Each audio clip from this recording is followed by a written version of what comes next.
Shalom frères et sœurs, je vous salue dans le nom de Jésus et nous voulons commencer les vidéos qu'on doit faire sur les combats spirituels et que nous avons voulu vraiment parler sur les combats de la foi.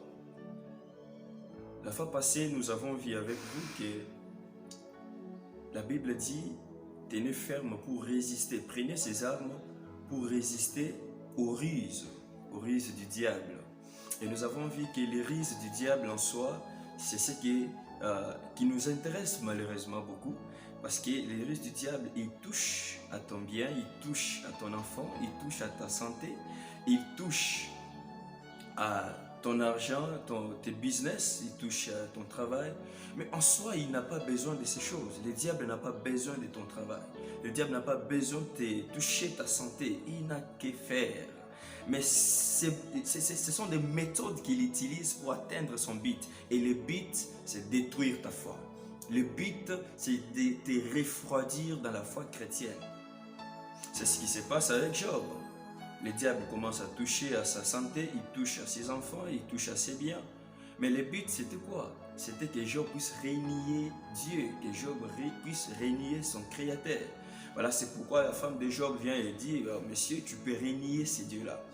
Gloire à Dieu, Job n'a pas succombé à cette tentation parce qu'il savait bien que le Dieu de son appel, ce qui compte beaucoup plus devant lui, c'est la foi. La Bible dit sans la foi, personne ne peut lui être agréable. Et nous allons voir ça dans le livre d'Éphésiens 6, que nous allons lire. Déjà la Bible dit au 10e verset, « Au reste, fortifiez-vous dans le Seigneur et par sa force toute puissante. Revêtez-vous de toutes les armes de Dieu afin de pouvoir tenir ferme contre les ruses du diable. » Contre les ruses du diable. On continue. « Car nous n'avons pas à lutter contre la chair et le sang, mais contre les dominations, contre les autorités, contre les princes de ce monde de ténèbres, contre les esprits méchants dans le lieu céleste. C'est pourquoi, prenez toutes les armes de Dieu, afin de pouvoir résister dans les mauvais jours et tenir ferme après avoir tout surmonté. » Nous prenons les armes pour résister dans les mauvais jours. Ce sont les jours où le diable attaque à ta santé, attaque à ton travail, attaque à tes enfants. C'est ça les mauvais jours, attaque à ton mariage. Et la Bible dit, même après avoir surmonté, ces armes nous aident à être forts, à rester debout. Maintenant, nous prenons les deux armes qu'on va parler aujourd'hui dans le verset 14e. Tenez donc ferme. Ayez à vos reins la vérité pour ceinture et revêtez la cuirasse de la justice. Des choses. La vérité comme ceinture. Vous savez, les soldats romains, on pouvait les reconnaître par cette ceinture-là. C'était même l'identité du soldat romain. En fait, cette ceinture donne la forme à ses habits. Tu vois, quand il met ses tennis-là et qu'il n'y a pas la ceinture, du coup, il est déformé. Ça ne donne pas la forme de ses habits-là qu'il porte, de ses tennis-là qu'il porte. Vous voyez? Alors, cela prend de la valeur, cela prend de la forme lorsqu'il y a la ceinture. Ça, c'est la première des choses. La deuxième des choses est que cette ceinture permet qu'il y ait l'harmonie.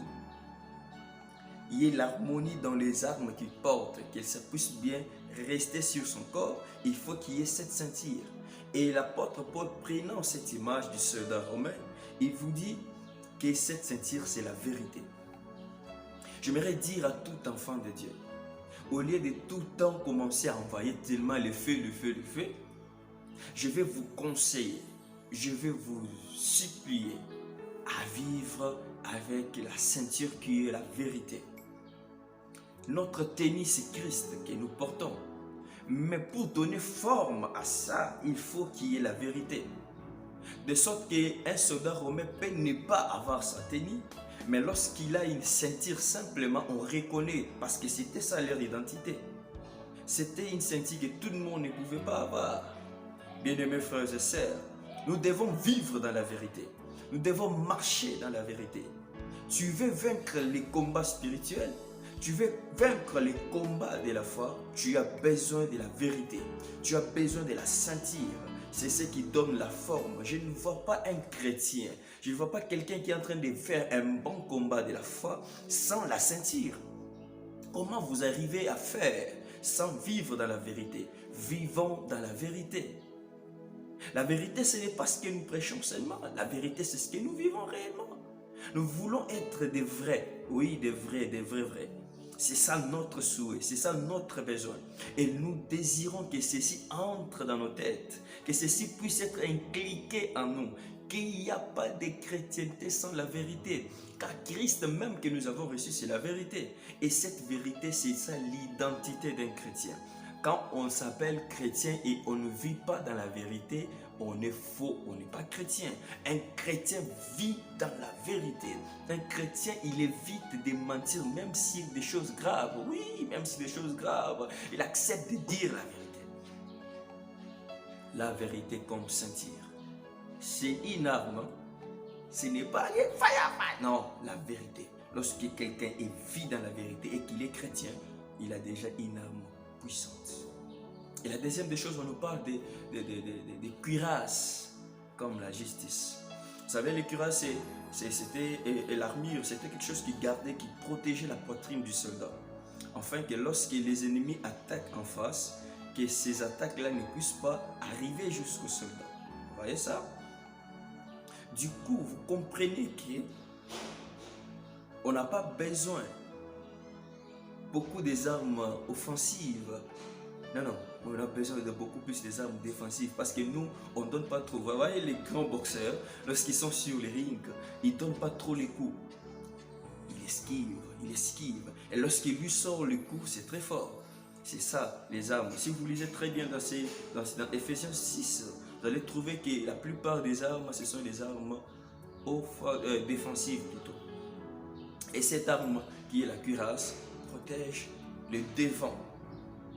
Quelqu'un qui vit dans la justice, il vivra dans la paix. Quelqu'un qui vit dans la justice, même ses enfants vivront dans la paix. Vous savez, il y a des enfants qui subissent des traitements bizarres aujourd'hui parce que leur papa, leur maman avait vécu dans ce qui est faux. Il avait vécu dans l'injustice. Aujourd'hui, il y a des présidents. Il a fait des bêtises, il est parti ici en Afrique. Et ses enfants derrière lui sont restés malheureux. Pourquoi? Leur papa était très méchant. Leur papa était injuste. Un chrétien doit vivre la justice. Beaucoup de combats qui vous réussissent, beaucoup de choses qui vous mettent par terre, viennent simplement parce qu'on trouve en vous l'injustice. Jésus dit, le diable, le fils du ténèbre, il vient, mais il ne trouvera rien de lui en moi. Voilà, c'est ça. Est-ce que tu as l'injustice?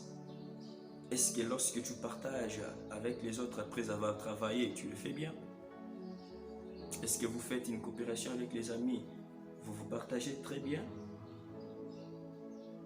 Il faut vivre dans la justice. Et c'est ça l'arme. Le deuxième arme qu'on a prévu, qu'on avait choisi de parler aujourd'hui, vu qu'on est en train d'aller avec le verset petit à petit.